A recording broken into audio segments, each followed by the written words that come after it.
আজকের এই ভিডিও শুরু করার আগে আপনাদের সবাইকে জানাই জয় মা কালী, জয় মহাদেব। আমরা যখনই কোনো মন্দির বা নিজের বাড়িতে পুজো করি তখন একটি জিনিস প্রায় সব সময়ই দেখা যায়।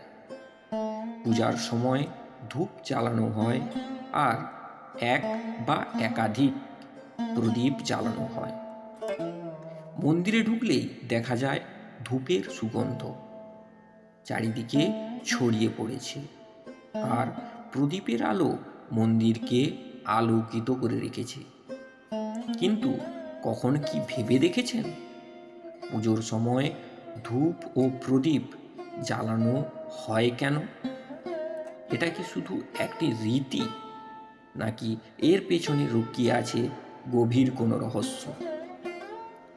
অনেক মানুষই মনে করেন এটা শুধু পুরনো একটি প্রথা, কিন্তু বাস্তবে শাস্ত্র, পুরাণ, এমনকি বিজ্ঞানের দৃষ্টিতেও এর খুব গভীর অর্থ রয়েছে।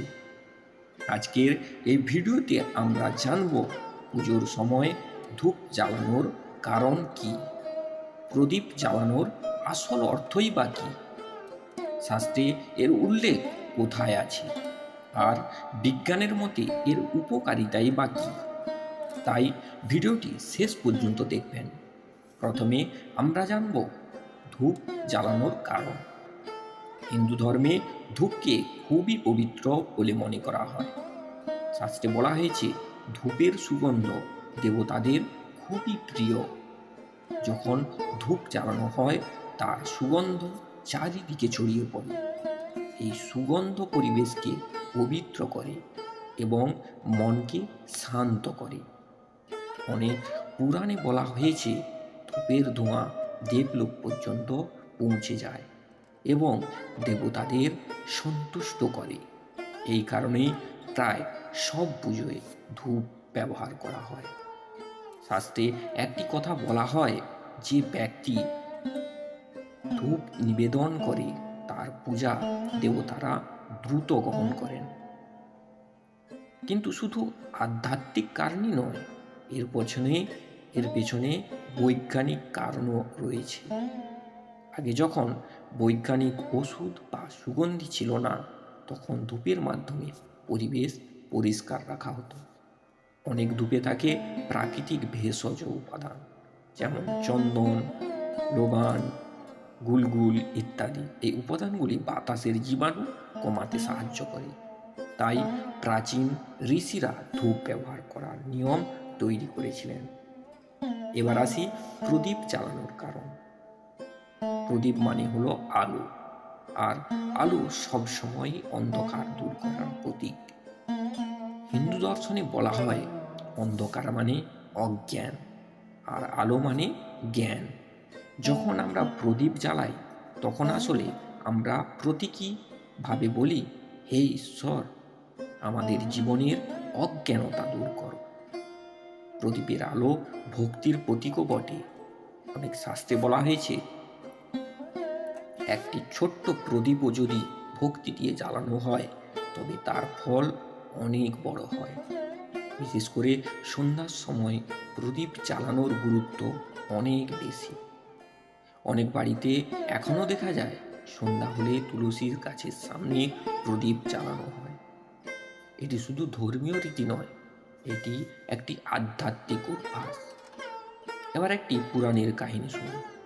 একবার এক দরিদ্র ভক্ত ছিল, যে প্রতিদিন মন্দিরে গিয়ে একটি ছোট্ট প্রদীপ জ্বালাত।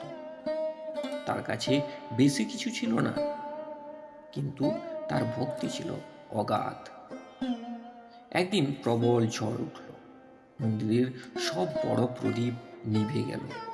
কিন্তু আশ্চর্যের বিষয়, সেই দরিদ্র ভক্তের ছোট্ট প্রদীপটি জ্বলতেই থাকল। তখন মন্দিরের পুরোহিত বললেন, যে প্রদীপ ভক্তির আলোয় জ্বলে তাকে কোনো ঝড় নেভাতে পারে না। এই কারণে এই কাহিনী আমাদের শেখায় ধূপ বা প্রদীপের আসল শক্তি হলো ভক্তি। আর একটি গুরুত্বপূর্ণ বিষয় হলো ধূপের ধোঁয়া উপরের দিকে উঠে যায়।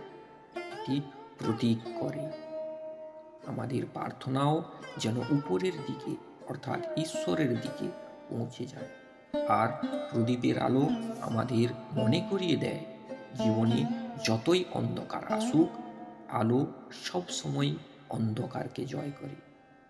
অনেক মন্দিরে দেখবেন বড় বড় আরতি সময় অনেকগুলো প্রদীপ একসঙ্গে জ্বালানো হয়।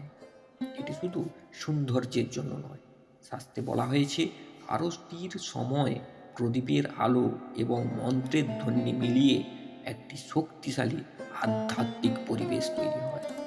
এতে মানুষের মন শান্ত হয় এবং ভক্তি বাড়ে। আরেকটি আশ্চর্য তথ্য হলো ধূপের সুগন্ধ মানুষের মস্তিষ্ককে উপরে প্রভাব ফেলে। অনেক গবেষণায় দেখা গেছে প্রাকৃতিক সুগন্ধ মনকে শান্ত করে এবং ধ্যানের জন্য উপযোগী পরিবেশ তৈরি করে। তাই ধ্যান বা যোগ করার সময় ধূপ ব্যবহার করা হয়।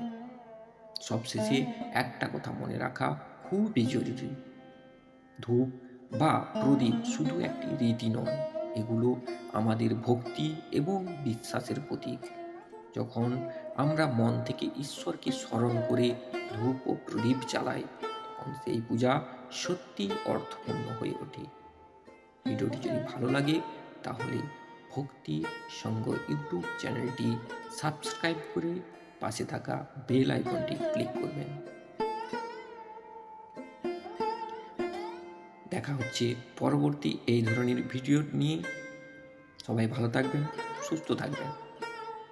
জয় মা কালী, জয় মহাদেব।